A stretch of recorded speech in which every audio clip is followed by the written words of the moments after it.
தென்னாட்டுடைய சிவனை போற்றி, என் நாட்டவருக்கும் இறைவா போற்றி. சிவனே துணை சேனல் நேயர்கள் அனைவருக்கும் அன்பான வணக்கம். அனைவருக்கும் அன்பான வணக்கம். இந்த நிகழ்ச்சியில் நாம் இந்த 2024ஆம் ஆண்டின் தமிழ் மாதமான மாசி மாத ராசி பலன்களை பார்க்கலாம். நிகழும் ஸ்ரீ மங்களகரமான சோபகிருது வருடம் மாசி மாதம் 13/2/2024 செவ்வாய்க்கிழமை வளர்பிறை சதுர்த்தி, உத்திரட்டாதி நட்சத்திரம், அமிர்த யோகம், சதுர்த்தி விரதம் கூடிய நாளில் இந்த சோபகிருது ஆண்டின் 11வது மாதமான மாசி மாதம் பிறக்கின்றது. இந்த மாத தொடக்கத்தில் கிரகங்களின் சஞ்சாரத்தை பார்த்தால் மேஷத்தில் குரு பகவான், கன்னியில் கேது, மகரத்தில் செவ்வாய், புதன், சுக்கிரன், கும்பத்தில் சனியுடன் சூரியன், மீனத்தில் ராகு என இந்த மாசி மாத தொடக்கத்தில் கிரகங்கள் சஞ்சரிக்கின்றன. தமிழ் மாதங்களில் 11வது மாதம் இந்த மாசி மாதம். சூரியன் கும்பராசியில் பயணம் செய்வதால் இந்த மாதத்தை கும்ப மாதம் என்றும் அழைக்கப்படுகின்றது. கும்பராசியில் உள்ள சனி பகவானுடன் சூரியன் இணைந்து பயணம் செய்ய போகின்றார். சனி பகவானும் சூரியனும் எதிர்கிரகங்கள்.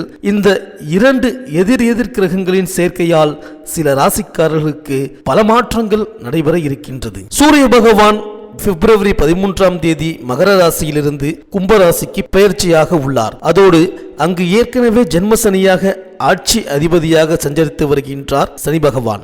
சூரியனின் புதல்வன் சனி என்றாலும் அவர் பிறந்ததிலிருந்து நிலவும் சில சர்ச்சைகளால் இருவரின் உறவு மோசமானதாக அமைந்துவிட்டது. இருந்தாலும் ஒருவர் லட்சியத்தை நிர்ணயிக்கவும் அதை செய்து முடிக்கக்கூடிய எண்ணத்தை தரக்கூடியவர் சூரியன். அதை செய்து முடிக்கக்கூடிய உந்துதலை தருபவர் செவ்வாய். ஆனால் எந்த ஒரு செயலையும் செய்து முடிக்கும் மனநிலை, நல்ல வேலை செய்யக்கூடிய மனநிலையை தரக்கூடியவர் சனி பகவான். சனி பகவான் ஜாதகத்தில் சாதகமாக அமைந்துவிட்டால் அவர் நல்ல வேலை, தொழில் என செய்து சிறப்பாக பொருள் ஈட்ட செய்வார். மாசி மாதம் என்பது வழிபாட்டுக்குரிய மாதம். மாசி மாதம் என்பது புதிய கலைகளையும் கல்விகளையும் கற்க தொடங்கும் மாதம். மாசி மாதத்தின் 30 நாட்களுமே விசேஷமான நாட்கள் தான். எல்லா தெய்வங்களுக்கும் சிறப்புமிக்க மாதம் என்று போற்றப்படுகின்றது இந்த மாசி மாதம். திருமால் மகா விஷ்ணுவாக அவதாரம் எடுத்த மாசி மக நட்சத்திர திருநாளில்தான் மாசி மாதத்தில் வருகின்ற சங்கடகர சதுர்த்தி மிக மிக விசேஷம். இந்த நாளில் விரதமிருந்து வேண்டுவோருக்கும், பிள்ளையாருக்கு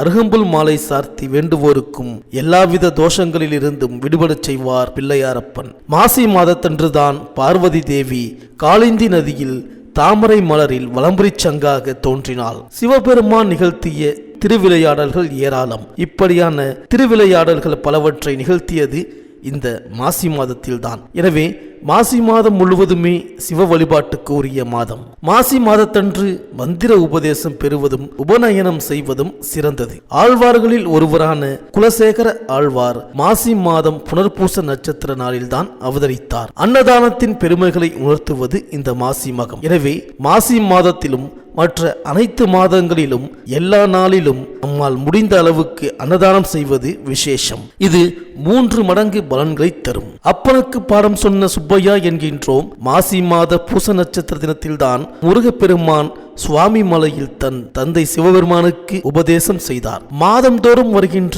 ஏகாதேசியே சிறப்பு மிக்கதுதான். அதே போல மாசி மாதத்தில் வருகின்ற ஏகாதேசியில் விரதம் இருப்பது மகா புண்ணியம், சகல தோஷங்களையும் போக்கும். பிரம்மஹத்தி போன்ற பெரும் பாவங்களை போக்கி பேய்க்கும் நற்கதி கொடுக்கும் இரு ஏகாதேசிகள் வருவது இந்த மாசி மாதத்தில் தான். உயர் படிப்பு படிக்க விரும்புபவர்கள், ஆராய்ச்சி செய்ய விரும்புபவர்கள் மாசி மக நாளில் அவற்றை தொடங்கினால் அதில் சிறந்து விளங்கலாம். அந்த துறைகளில் எடுத்துக்கொண்ட கல்வியில் மிகப்பெரிய உச்சம் தொடலாம். ஆத்மார்த்தமாக ஈடுபடுங்கள், உங்கள் பிரச்சனைகள் அனைத்தும் நிறைவேறும். இந்த மாசி மாதத்தில் கிரகங்களின் பெயர்ச்சியை பார்த்தால் மாசி 1ஆம் தேதி சுக்கிரன் மகர ராசிக்கு பெயர்ச்சியாகின்றார். மாசி 1ஆம் தேதி புதன் கும்பராசிக்கு பெயர்ச்சியாகின்றார். மாசி 19ஆம் தேதி புதன் மீனராசிக்கு பெயர்ச்சியாகின்றார். மாசி 25ஆம் தேதி சுக்கிரன் கும்பராசிக்கு பெயர்ச்சியாகின்றார். இந்த கிரகங்களின் சஞ்சாரம் மற்றும் மாற்றத்தினால் உங்கள் ராசிக்கு என்னென்ன பலன்கள் கிடைக்கப் போகின்றது, நீங்கள் செய்ய வேண்டிய பரிகாரங்கள் என்ன என்று இந்த வீடியோவில் பார்க்கலாம்.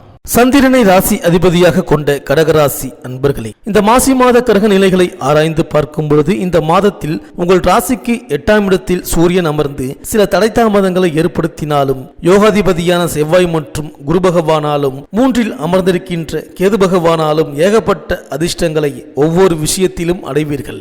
எந்த கிரகம் எப்படியான சூழலில் சுழன்றாலும் இறுக்கமான மனநிலையில் தான் வலம் வருகின்றீர்கள். இதுவல்லாமல் சூரியன் சனி சேர்க்கை உங்கள் ராசிக்கு 8ஆம் இடத்தில் ஏற்பட்டு இருக்கின்ற நிலைமை சம்பந்தமில்லாத தொந்தரவுகளை, வருமான பாதிப்புகளை, இடைஞ்சல்களை கொடுத்து பார்க்கும் தான். ஆனாலும் கடைசி நேரத்தில் அனைத்தும் நல்லபடியாகவே கைகூடிவிடும். பொருளாதார நிலைமை வாக்கு நாணயம் சொல்லும்படியான விசேஷ உயர்வுகளை தரும். இந்த மாதம் தொடங்கி 2வது வாரம் வரை ராசிநாதன் சந்திரன் 10ஆம் இட குரு மற்றும் 3ஆம் இட கேது கிரகங்களின் வலிமையால் சுக சௌகரிய திருப்தி மகிழ்ச்சிகளை அடையப் போகின்றீர்கள். ஆயில்யம் நட்சத்திரக்காரர்கள் மாதம் தொடங்கியதிலிருந்து வளர்ச்சி அதிர்ஷ்டங்களை சந்திப்பீர்கள். இந்த மாசி மாதம் 2வது வாரம் முடிந்ததிலிருந்து புனர்பூசம் நட்சத்திரக்காரர்களுக்கு அனைத்து வித எண்ணங்களும் பூர்த்தியாகி குடும்ப வாழ்வில் இனிமை ஏற்படும். சொத்து பத்து வகையில் பங்கு பங்காளி உறவுகள் உடனான பேச்சுவார்த்தை நல்லபடியாக முடியும். ஆரோக்கிய சங்கடம் விரயம் ஏற்படுத்தாமல் நகரும். கடன் கன்னி வம்பு வழக்கு சமாச்சாரங்கள் முடிவுக்கு வரும். உத்தியோகம் பதவி பொறுப்பு இடையூறுகளை ஏற்படுத்தாது. அனைவருக்குமே இந்த மாசி மாதம் செவ்வாய் வியாழக்கிழமைகளில் விசேஷ இனிமைகள் காத்திருக்கின்றது. புதிய சொத்து பத்து நிலபுலன் சேர்க்கைகளும் உண்டாகும். திருமண சுபகாரிய விஷயங்கள் இந்த தினங்களில் தான் முடிவாகும். எதிர்பாராத பணவரவுகளும் திடீர் சொத்து சேர்க்கை ஏற்பட்டு மாற்றங்களை சந்திக்கப் போகின்ற மாதம்தான் இந்த மாசி மாதம். மேலும் மாத தொடக்கத்தில் உங்கள் ராசிக்கு 8ஆம் இடத்தில் சனி பகவான் சஞ்சரிக்கின்றார். இதன் விளைவாக எண்ணற்ற மாற்றங்கள் வந்து சேரப்போகின்றது. குறிப்பாக ஆரோக்கியத்தில் அடிக்கடி சீர்கேடுகள் வரலாம். மருத்துவ செலவுகள் அதிகரிக்கலாம். மன நிம்மதி கொஞ்சம் குறைவாகவே இருக்கும். உத்தியோக மாற்றமும் தொழில் மாற்றமும் மனதிற்கு ஏற்ற விதம் அமையாது. புதிய ஒப்பந்தங்கள் கை நழுவி செல்லலாம். பொருளாதாரத்தில் பற்றாக்குறை அதிகரிக்கும். ஒரு சோதனை காலமாக இருக்கும் என்பதால் எதையும் சிந்தித்து செய்வது நல்லது. மேலும் உங்கள் ராசிக்கு 8ஆம் இடத்தில் சஞ்சரிக்கும் சனியின் பார்வை 2, 5, 10 ஆகிய இடங்களில் பதிகின்றது. தனம், குடும்பம், புத்திரபேறு, தொழில் வளர்ச்சி ஆகிய இடங்களை குறிக்கும். அந்த இடங்களில் சனியின் பார்வை பதிவதால் அவற்றில் எல்லாம் மாற்றங்கள் வந்து சேரும். குறிப்பாக 2ஆம் இடத்தில் சனியின் பார்வை பதிவதால் குடும்பத்தில் பிணக்குகள் அதிகரிக்கும். எந்த வேலையையும் குறிப்பிட்ட நேரத்தில் செய்ய இயலாது. யாருக்கேனும் வாக்குறுதி கொடுத்தால் நிறைவேற்ற இயலாது. சனியின் பார்வை பஞ்சமஸ்தானத்தில் பதிவதால் பிள்ளைகளை உங்கள் மேற்பார்வையில் வைத்துக் கொள்வது நல்லது. அவர்களின் எதிர்கால நலன் கருதி விரயம் செய்ய நேரிடும். பூர்வீக சொத்துக்களை பிரித்துக் கொள்வதில் பிரச்சனைகள் உருவாகலாம். உத்தியோகத்தில் வேலைபளு அதிகரிக்கும். சனியின் பார்வை 10ஆம் இடத்தில் பதிவதால் தொழிலில் புதிய வாய்ப்புகள் வந்து சேரும். பிரச்சனையை உருவாக்கி கொண்டிருந்த பழைய பங்குதாரர்களை விலக்கிவிட்டு புதிய பங்குதாரர்களை சேர்த்துக் கொள்ள முன்வருவீர்கள். வியாபாரத்தில் தொழில் போட்டிகள் அதிகரிக்கும். உத்தியோகத்தில் மேல் அதிகாரிகளின் கவனத்தை ஈர்க்க நீங்கள் செய்யும் முயற்சிகள் பலன் தராது. பொருளாதார பற்றாக்குறையை சமாளிக்க கடன் வாங்கும் சூழலும் உண்டு.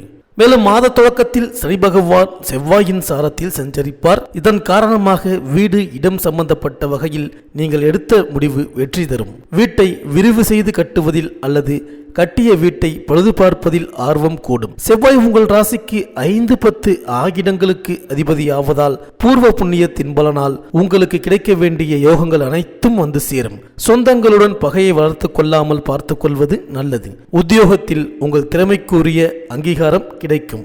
மேலும் 22/2/2024 முதல் சனி பகவான் ராகுவின் சாரத்தில் சஞ்சரிப்பார். இதன் காரணமாக குடும்ப முன்னேற்றம் அதிகரிக்கும்.